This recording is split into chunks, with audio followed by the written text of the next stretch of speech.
Imagine a wedding day that looks perfect from the outside. The flowers are flawless, the lighting feels cinematic, the guests are smiling like they're watching the opening scene of a fairy tale. Every word in the vows lands exactly where it should. Applause arrives on cue. Everyone believes they're witnessing the beginning of a forever story. But if you slow the moment down and look closer, not at the smile, not at the posture, but at the eyes behind it, something unsettling appears. There is a specific kind of silence inside the mind of someone about to marry a person they do not truly love. And it is not peaceful. It is not calm. It is suppression. It is the sound of logic overpowering instinct, a rational mind stepping in to silence a heart that has been screaming for a long time. Most people are raised on a simple equation. Love leads to marriage. Marriage leads to happiness. And if you do everything right, life rewards you. But psychology tells a more complicated story. For millions of people, marriage is not about passion. It is about security. It is about timing. It is about pressure. It is about choosing what feels safe instead of what feels alive. Because for many, the fear of being alone weighs heavier than the fear of being emotionally unseen. And that is where the real tragedy begins. From the outside, it looks like success. From the inside, it feels like disappearance. So why do intelligent, self-aware people make this choice? Why do people who understand themselves still bind their lives to someone who does not ignite anything deep inside them? And what happens to the human psyche when it is asked to perform love instead of feel it, day after day, year after year? This is not a story about judgment. It is a psychological exploration of the invisible forces that push people into loveless marriages and the quiet emotional cost that follows. Because sometimes the most painful loneliness is not being alone. It is being married and still feeling invisible. To understand this, one myth has to be dismantled: the idea that love is the main reason people get married. Historically, marriage was never about romance. It was a contract, a survival strategy, a way to secure safety, status, resources, and lineage. Love as a requirement is a modern expectation, one that only emerged when life became safer and more individualistic. But the human nervous system has not evolved as quickly as culture. Even now, ancient survival instincts quietly guide modern decisions. Psychology shows that one of the strongest forces behind loveless marriages is the fear of staying single. There is an unspoken social clock ticking in the background of life. By a certain age, you are expected to be settled, to have built something that proves you did not fall behind. And as those milestones approach without the right person appearing, anxiety starts to rewrite standards. The brain stops optimizing for fulfillment and starts minimizing risk. That is when love is replaced by evaluation. Stability begins to matter more than chemistry. Approval matters more than desire. The question shifts from "do I love them?" to "will this work?" For people who grew up in chaos, instability, or emotional unpredictability, this shift is even stronger. When life has felt unsafe for long enough, passion stops feeling essential. What the nervous system craves is relief. A stable partner feels less like romance and more like shelter. Safety becomes intoxicating, and the mind calls it love because it needs to believe the choice makes sense. There is another trap that looks healthy on the surface: value alignment. You meet someone who shares your beliefs, your goals, your lifestyle. You function well as a team. Conflict is minimal. Everything works logically, and the mind quietly negotiates with the heart. Love will grow.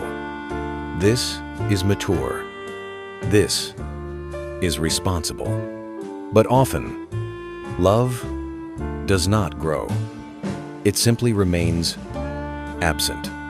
And that is where the internal fracture begins. From the outside, it looks like wisdom. From the inside, it feels like the beginning of emotional exile. What most people never talk about is that many do not marry without love because they are shallow or desperate. They do it because their nervous system was trained early in life to confuse certain feelings with love. That training has a name: attachment. Attachment is the emotional blueprint formed in childhood that teaches the brain what love feels like, what it costs, and what you must tolerate to keep it. When adulthood arrives, many people are not choosing partners based on connection. They are choosing familiarity, and familiarity can feel powerful even when it is empty. For someone with an anxious attachment style, love rarely feels calm. It feels uncertain, like something that must be earned. So, when they meet someone consistent and available, it feels like safety, not desire. The attraction is not about passion, it is about not being abandoned. For someone with an avoidant attachment style, the trap is different. Deep intimacy feels threatening. Being fully seen feels dangerous. So they unconsciously choose partners they do not deeply love because emotional distance feels safer than vulnerability. A lukewarm connection offers closeness without risk. Then there is trauma. If you grew up with emotional neglect or unpredictability, your brain can mislabel signals. Drama can feel like chemistry. Anxiety can feel like attraction. Stability can feel like boredom.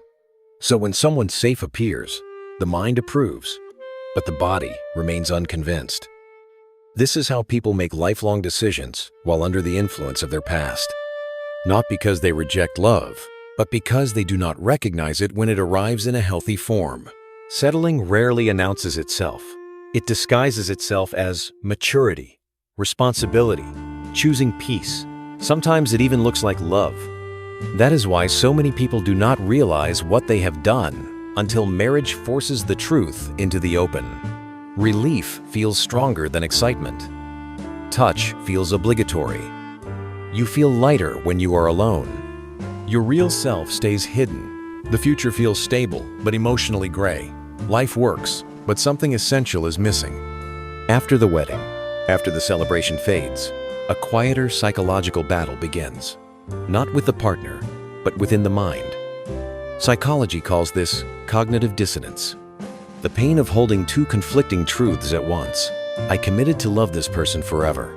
I feel nothing when they touch me. The brain tries to resolve this tension by rewriting the story. Passion is childish. Chemistry fades. Real love is duty. For a while, these stories work, but the body does not believe them. The silence returns in different forms.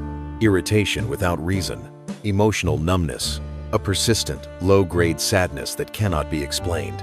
And then comes the deeper cost, loneliness inside marriage. The loneliness of the unshared self.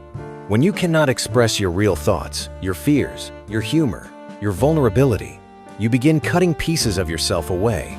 Conversations become logistical, functional, hollow, and slowly, someone disappears while the marriage looks fine from the outside. The nervous system does not care how logical a relationship looks.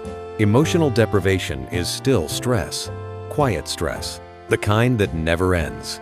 Over time, the body adapts in two ways. Some people become anxious, restless, hyper-aware.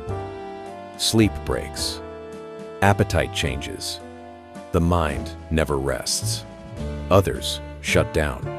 They function, but they feel flat. This is functional depression. Not dramatic, but deeply draining. Color fades. Curiosity disappears. And the scariest part is when people begin to believe this numbness is just adulthood. When a core need goes unmet, the brain searches for substitutes. Indifference, displacement, seeking. Some turn the marriage into a roommate arrangement. Peaceful on the surface, emotionally empty underneath. Others pour themselves into work or parenting, not just out of dedication, but because being needed feels like love. Some seek connection elsewhere. Not out of selfishness, but starvation, fantasy, emotional affairs, anything that briefly restores sensation. Leaving is not simple. Walking away means collapsing an identity built over years. Shared history, shared expectations, sunk cost. Shame creeps in quietly. Shame for breaking vows. Shame for feeling ungrateful. Shame for admitting the truth too late. And then comes the sentence that traps many people. I am staying for the kids. But children absorb emotional environments. They learn what love feels like by watching it. Coldness becomes normalized, and sometimes the emotional cost is passed down silently. Eventually, every loveless marriage reaches a fork.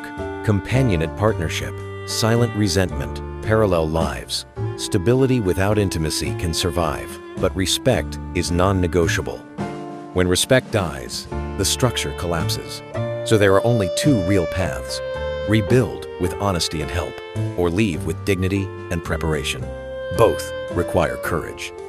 This is not about failure, it is about truth. Love is not just compatibility, it is aliveness. And any relationship that requires you to disappear is not peace, it is survival.